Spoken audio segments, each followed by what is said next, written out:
Hi everybody, Flying Crow back at you, doing another update on the layout plus a bunch of other stuff. I've got all kinds of stuff to do, so I'm going to try to do it as quickly as I can.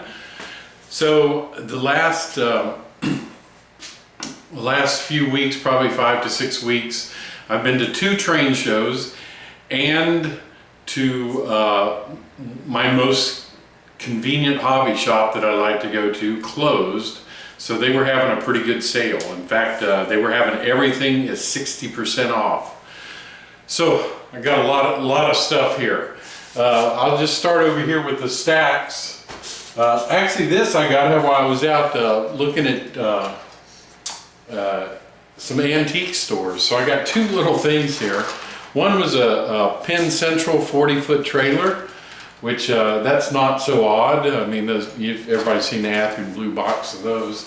But the other thing that I found was this called a road railer, and I have never seen these before.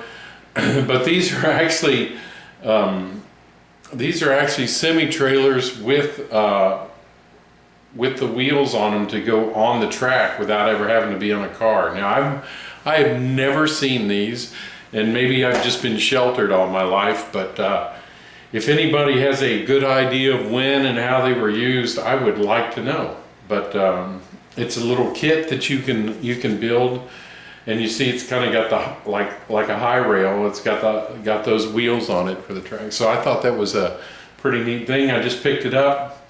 If I use it, I use it. If I don't, I don't. So for $4, and I think I got it for $3. I think I finagled my way down to $3 for a $4 item. So anyway, the next thing was the show in Plano, Texas. You can see my cars I've got here. I found a KCS flat car, an old blue box Athearn. That was a pretty good find, especially for as cheap as I got it. And one of the things that I don't have here is I got a dummy Jeep 38. So that I'll have to paint, of course. I've already stripped it, so I'm ready to paint it. One of the things I've been doing is I've been trying to install batteries in my equipment. So I've got a battery in a B unit already, and I'm using it. I'm using it along with my F unit, so I don't have to have any wires to the track.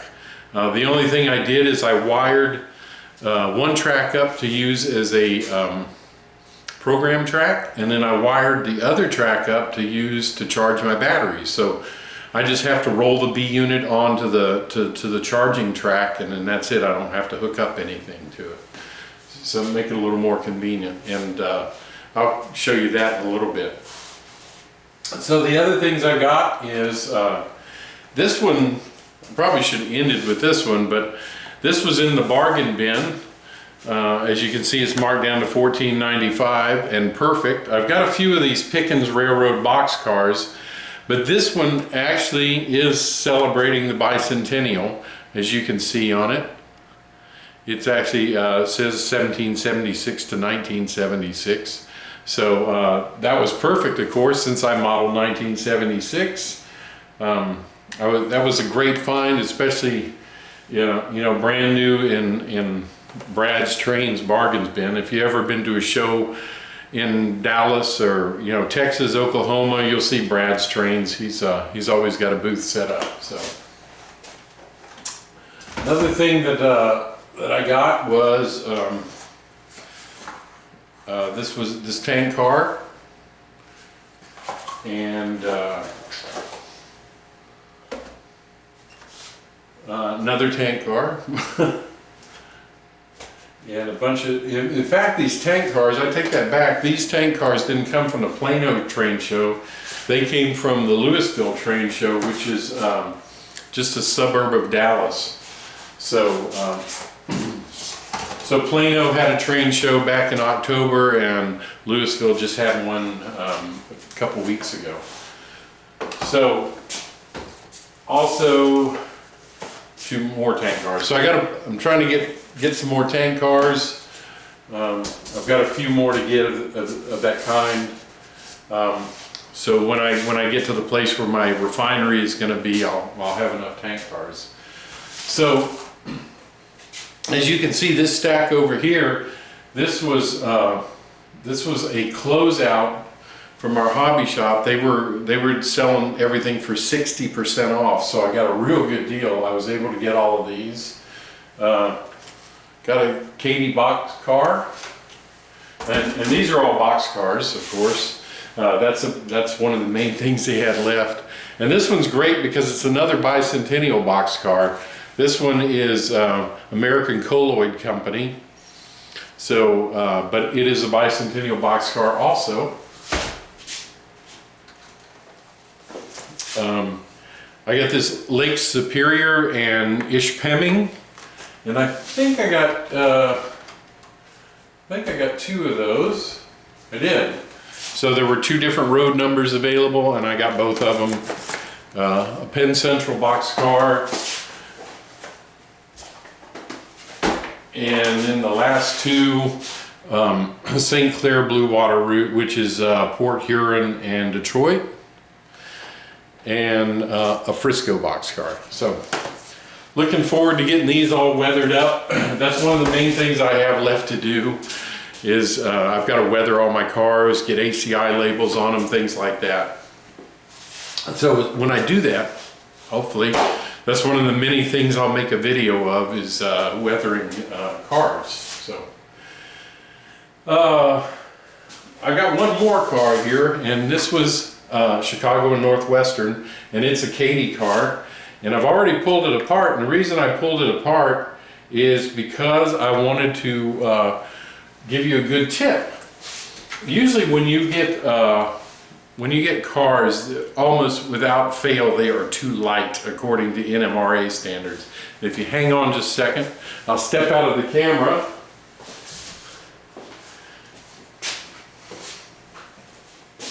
So what I did is I went to Office Depot and got this little scale. It's a great little scale because it weighs in ounces instead of pounds. And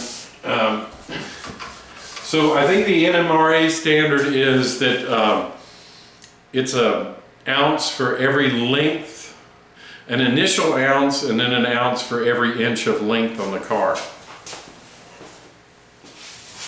So I will measure this car, and this car is 7 inches long. That's a 50-foot box car. So the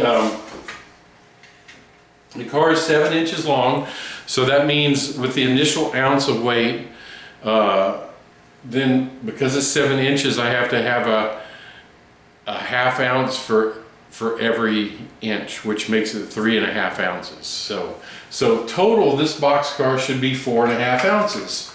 So I will turn my little scale on here, and this is a great little scale. It's just made by Dymo, the same people make the label makers.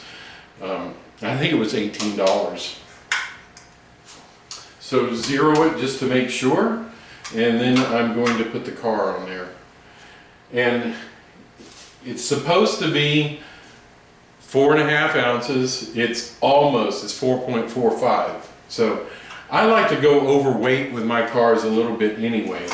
I know it's more strain on the engines, but I usually run double engines anyway. But I think having cars weighted real well really helps them stay on the track. You don't have as many derailments. So the tip is, if you're like me, go as cheaply as you can while still getting something good. So what this box is, I ordered this off of Amazon. These are wheel weights, like you would put on your tire on your car. So, and they're not lead. They're I think they're steel. I think I'm in a strip of 4 weights. You can either get them in ½ ounce or 1 ounce or 1/4 ounce increments if you want. I just ordered the 1 ounce. So you can do the 1/4 or the ½ ounce, but you'll want to put one over each truck. So I just take my X-Acto knife and I cut it off the strip. If you can see that. And all you have to do with these weights is they've already got something to stick with, because they're made to put on tires or wheels to balance your wheels. So I'm just going to put one up at the front, just like that, and it's already stuck on. Believe me, it's not coming off. If it's made to go on your tires, it's not going to come off of here. So, and then put one over the other truck. So then all I have to do is snap the body back on, and that's it. And of course now if I weigh it, it's 6.4 ounces, so it's well over the NMRA standard. And of course the little part fell off of it, which I will have to put on later.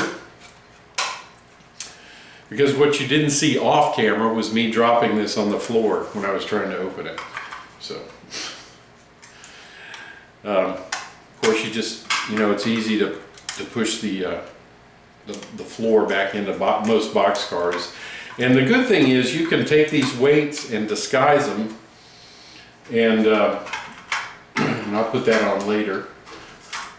You can take these weights, and if you don't have a box car, you can disguise them in a hopper. You can put them under the hopper load. In a flat car, you can put it on the flat car and use it as a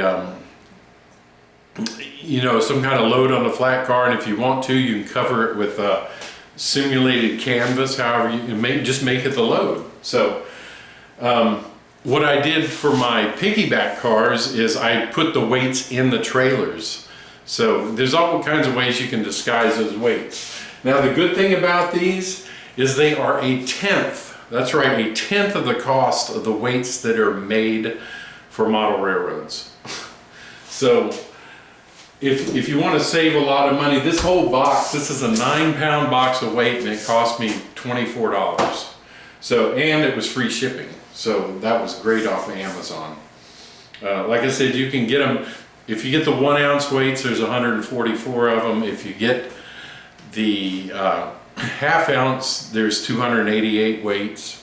And then if you get the 1/4 ounce, of course, the number goes up accordingly. So you're saving a lot of money by getting these, because like I say, this is 1/10 of the price of the weights that you would buy for your railroad cars. And they're, like I said, they'll fit in anything that's HO scale, and they'll probably fit in most N-scale stuff. They're 3/4 of an inch wide, so you could probably get them in some of your N-scale stuff too. All right, so on to the next thing. One of the other things, and I'll just turn the camera here, that that you might be able to see is, this is another thing I got at the train show, were these crossing signals. So I have not hooked them up yet. The wires are still hanging down below the layout, but as you can see, I got some crossing signals here. So they're in place and ready to go. Just gotta get some wire out and make them, solder and make longer wires so they'll reach the controller. So let's go on to the next thing. So there's the next thing I wanted to show you. If you notice, I have water finally in my little ditch here, in my little drainage ditch. So I got the culverts put in, and then I poured my water. So another cost-saving tip. Now, I'm not going to go into how the water was poured, because Luke Towan has got some great videos on how to do that.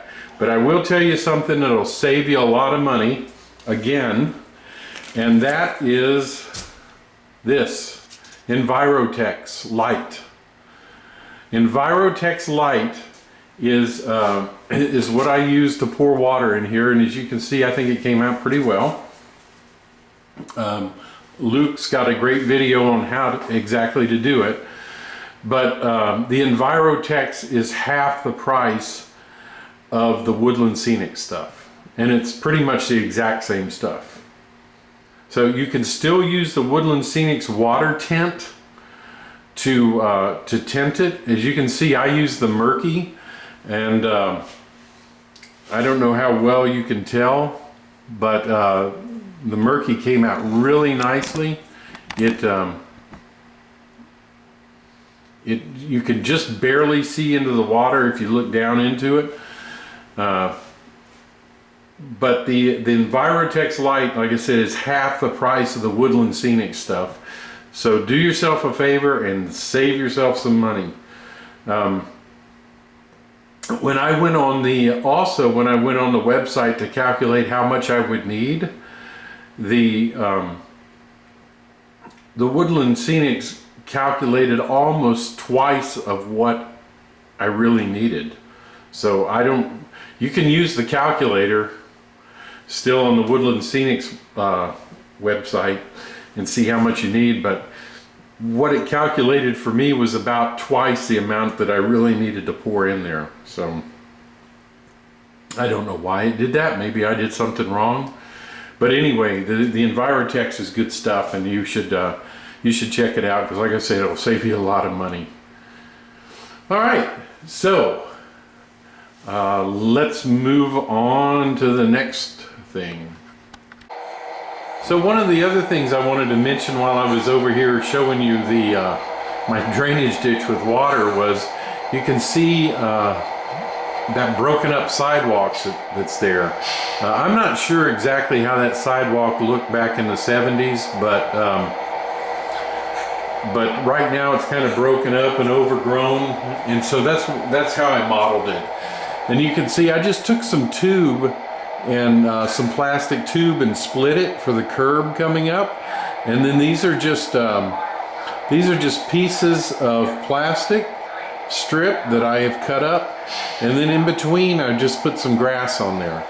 So these are things that will kind of make your layout stand out a little more.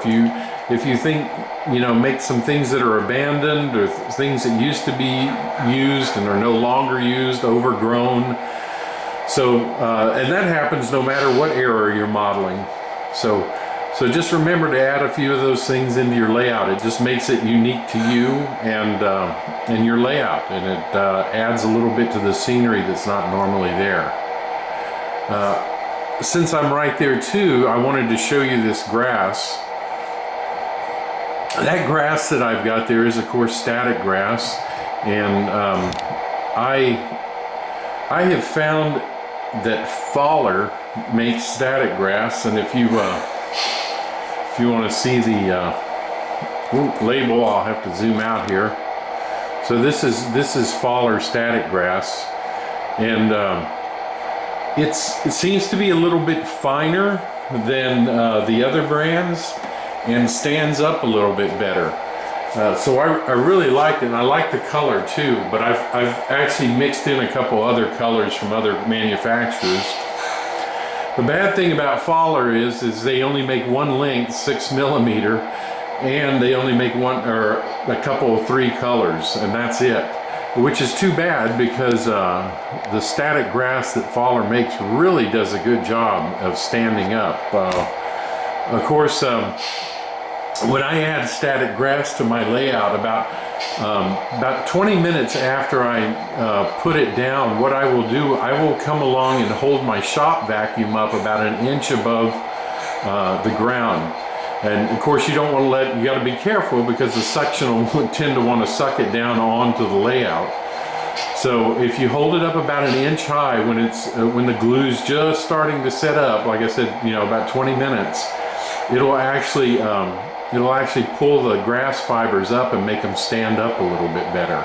And then once it's completely dry overnight, I'll come along and actually vacuum it by touching it, and it doesn't pull up. If the glue sets properly, then you don't have to worry about vacuuming up your grass. So but I do like that Faller grass, and if you ever want to buy some, I'm sure you can get it online. But I think it stands up a little bit better. I think that's because the fibers are a little finer than most other static grasses. So with that, let's go to the next thing. All right, so if you will notice, I actually have got one of my backdrops up. And you can see the trees behind and the blue sky with the clouds. Hope you can see that.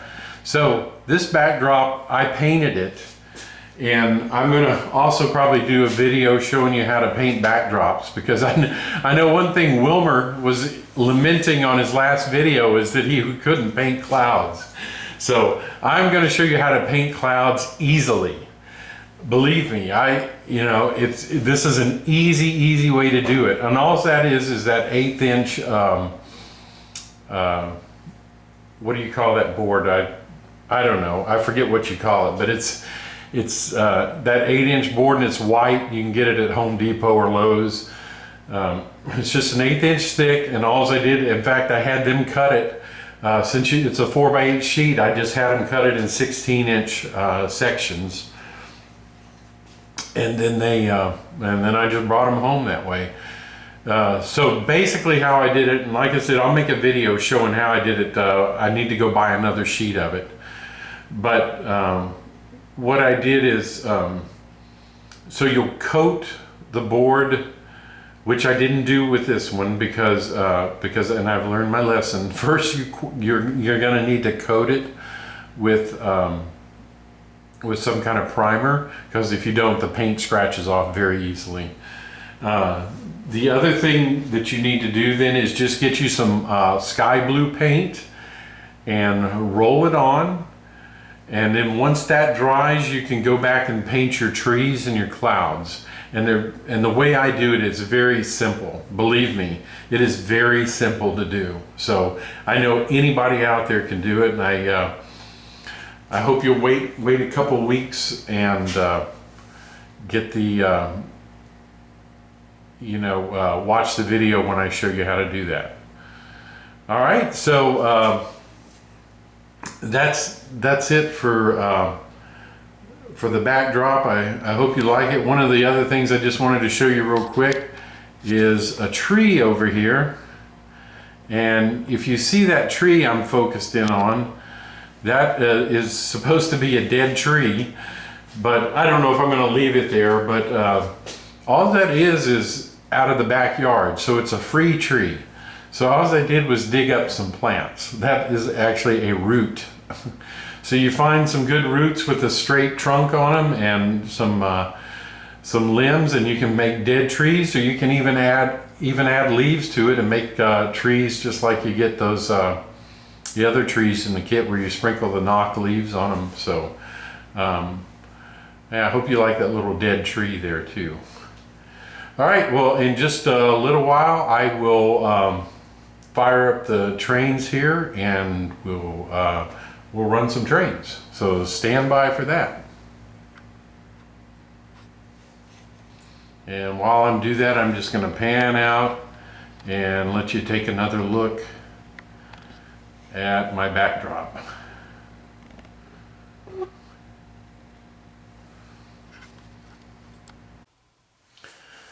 Okay, just a little bit about the battery. I told you I'd tell you a little bit more. So what happens is I've got a battery here in the B unit, and I've got a plug that's connected to the decoder in the A unit. So instead of the wires going down to the wheels where they normally pick up electricity from the rails, it goes to the B unit that has a battery and also a signal receiver. So the signal receiver gets the signal from whatever cab you're using. Like I have the NCE power cab, and you can use it with any DCC system, it doesn't matter. So the receiver in here receives the signal along with the battery, which is plugged into here, and it transmits the signal to the decoder. Instead of picking the signal up from the rails, it picks it up from in here. So all I need to do is plug my NCE power cab in, And once that happens, I can just, it's got a magnetic reed switch in here, so I just touch it, and as soon as I do, you can hear it, the engine start up.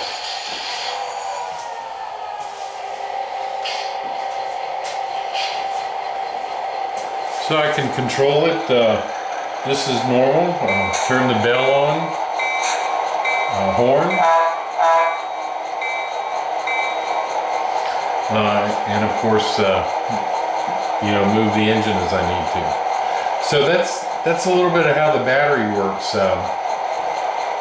Don't have any wires to the track, except for, as I think I mentioned before, I've got 2 tracks over by my warehouse over there. One of the tracks is a charging track, so I can just back this B unit up onto that charging track, and it'll charge the battery. I also have a program track that I've also attached to the panel where the decoder plugs in, if you see there. So there's my panel, and you can see the transmitter I've got it plugged into, but also another wire coming from the program track. So I can still program my locomotives on a track when I need to. Ones I haven't switched over to the battery power yet, but I can also send the signals to the air with that receiver, or transmitter. So that's it. One more thing before we get on to the running the layout. I just wanted to remind you of the contest.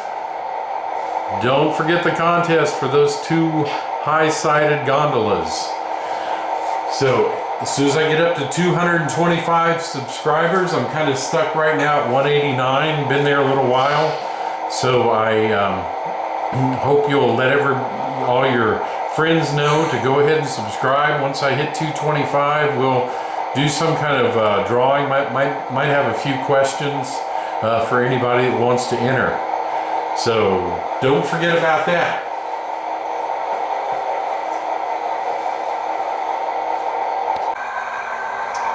Alright, so to end things up, we'll watch as the local heads west to Shreveport as it's coming through the Y out of the Minden Yard.